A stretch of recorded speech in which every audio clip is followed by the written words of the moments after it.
Hi everyone, welcome back to Evermore YouTube channel. It's Chris back with a match preview for the big one, Newcastle United versus Barcelona at St James's Park this Thursday night, 8 o'clock kickoff.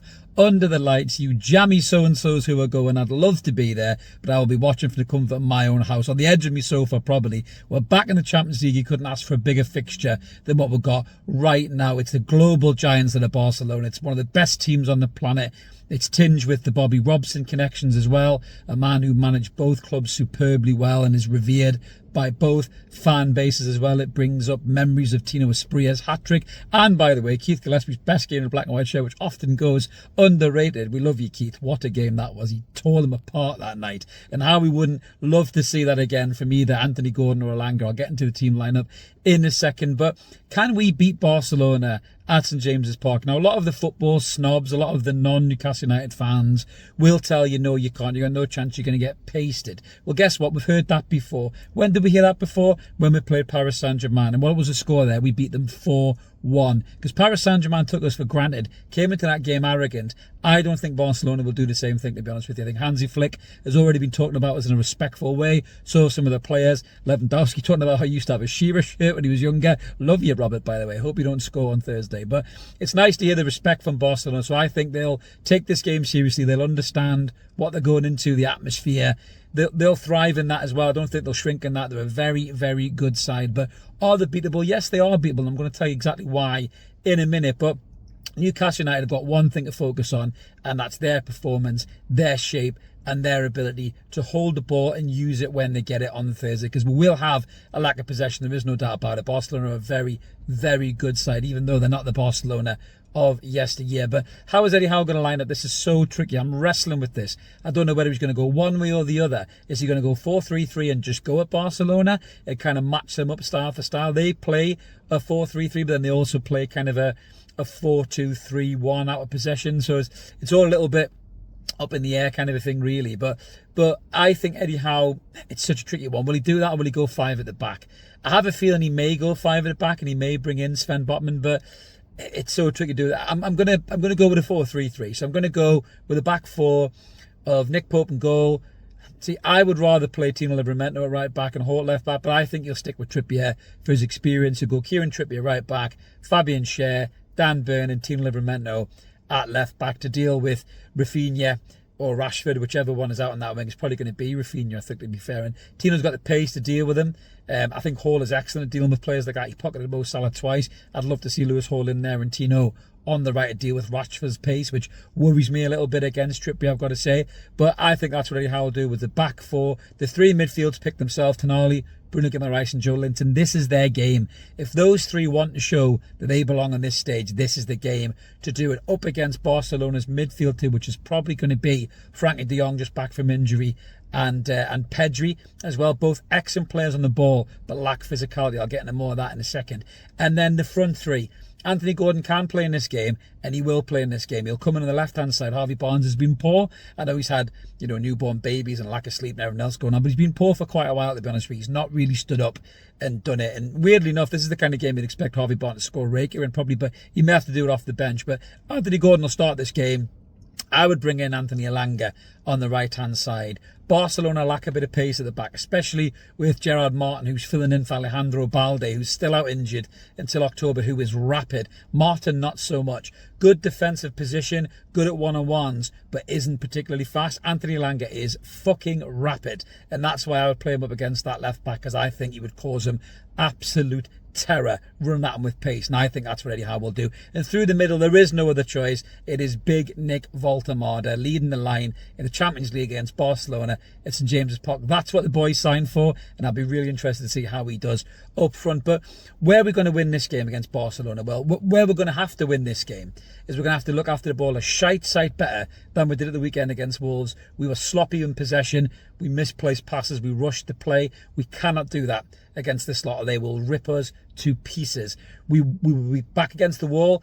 They press high, Barcelona, but they also have a really high defensive line. So if Newcastle can suffocate their play, get the ball off them at the edge of the box. You've got the pace of Gordon and Elanga to beat them with a high defensive line where both their full-backs aren't particularly quick. Kwandai's quite quick, I'll give him that to be fair. Sorry, the right back is quite quick. But the left back is not that quick, and neither are the two centre-halves, which will most likely be Eric Garcia and Carbusi, I think it is. They're very good on the ball, great positional sense, very eloquent, great, I'm not very eloquent there, man. Great passing, good with the ball at the feet and everything else, but they're not very good with the physical stuff. Big, strong lads up against them. Set pieces, Dan Burns should be dominating those defenders in the box. Big Nick Voldemort as well can hold them off. We saw his strength against some really big, burly, strong centre-halves at the weekend. I know it's Wolverhampton Wanderers, but these centre-halves are not used to playing against a lad like that. Now, I've just seen Barcelona smash Valencia 6-0, and they were brilliant, to be fair. The passing movement, the way they transition, the high pressing, winning the ball back, never wasting a pass. They're absolutely brilliant. Up front, they're probably going to have Ferran Torres leading the line, ex-Manchester City player. We've been linking him in the past. Excellent footballer, quick, dynamic. Scored, I think, 2 goals in 4 games this season, got 1 assist. They've got Lewandowski still to come off the bench, which he did against Valencia and scored one of the best goals I've seen in ages. Pure precision in off the stanchion. He still has that ability, but he's 37 years old. His legs are failing him. I think Torres will start this game. The big question, the probably £250 million question probably, is will Yamal start this game? Now, apparently, he's had an injury to his pubic bone. Giggity, all right. I don't know what he's been doing. He's had some jip, hasn't he, about hanging around with some older ladies. But big respect for Yamal. You say older ladies, my God, the girl's amazing, by the way, but I won't get into that. But he's been out injured with a pubic bone injury. But it might be smokescreen. He might start this game. And I think I'm concerned if Yamal starts the game, because what Yamal gives this Barcelona side is the X factor, the ability to turn a 1-1 draw into a 2 or 3-1 victory, the ability to just to get the ball and do something magical. He's that type of player. He's got that Messi, that Neymar type sparkle at 18 years old. I think this kid's going to go on and dominate world football and be World Footballer of the Year for years to come. And he's absolutely incredible. He's strong, he's quick, he's good with both feet, he can create, he can score.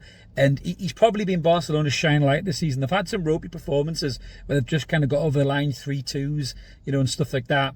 They drew 1-1 with Rayo Vallecano. I think Yamal was the only reason that they did get that draw. So they are beatable, even with Yamal in the team. But I think Yamal gives him the X factor. So I really hope that he doesn't start, because I would worry about our ability to pick him up and what he could do to us, in that transition and just finding those pockets of space. But if Yamal doesn't play, I think this Barcelona team is more than beatable. I really, really do, because with the likes of Pedri and De Jong in midfield, they're very tidy on the ball, but they have not got the physicality to deal with the likes of Joe Linton. Bruno Guimaraes will be in their face, Tonali as well.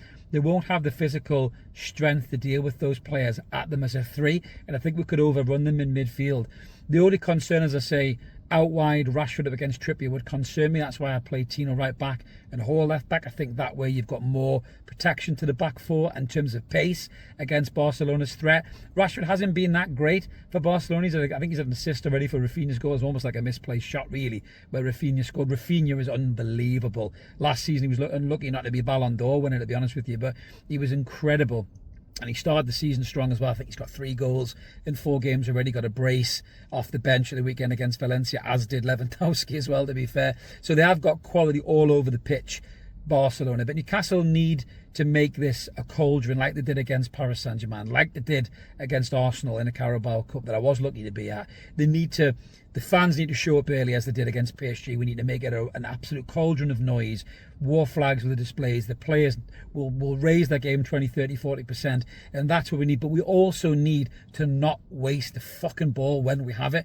We were sloppy against Wolves at the weekend. That's why I worry about Trippier playing. He's so good on the ball, but he was sloppy as hell at the weekend, and he has been sloppy over the last few games. But this is the kind of game that Kieran Trippier's experience does stand up and count for something. This is the type of game where Joe Linton's physicality does count for something, and we need big performances from every player on the park. It's a huge game for Nick Voldemort as well, leading the line. If this kid stands up and delivers in this game, all of these questions of him, maybe we'll bleed him in and all that might need to go out the window. This kid could be leading our line big time all season, especially with Wissa being out 4 or 5 weeks. That's a shame we're missing Wissa.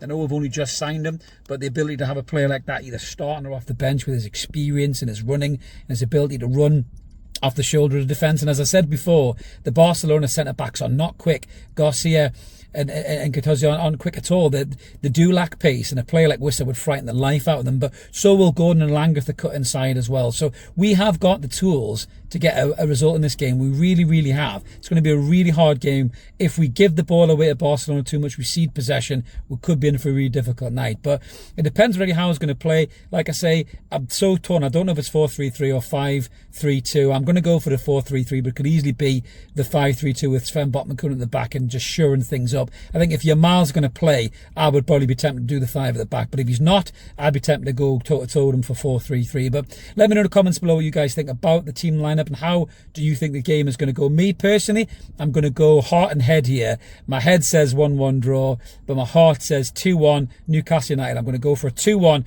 Newcastle United victory, getting our Champions League off to a winning start. However, lads, I can't wait for this game.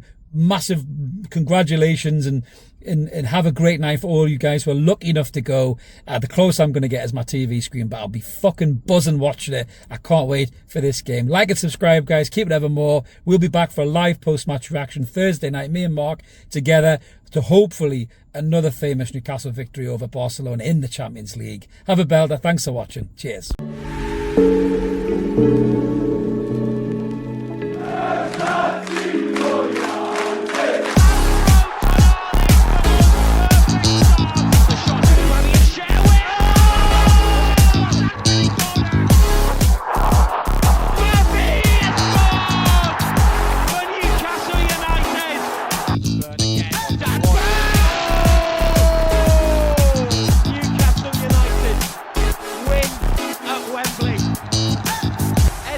Heroes celebrate.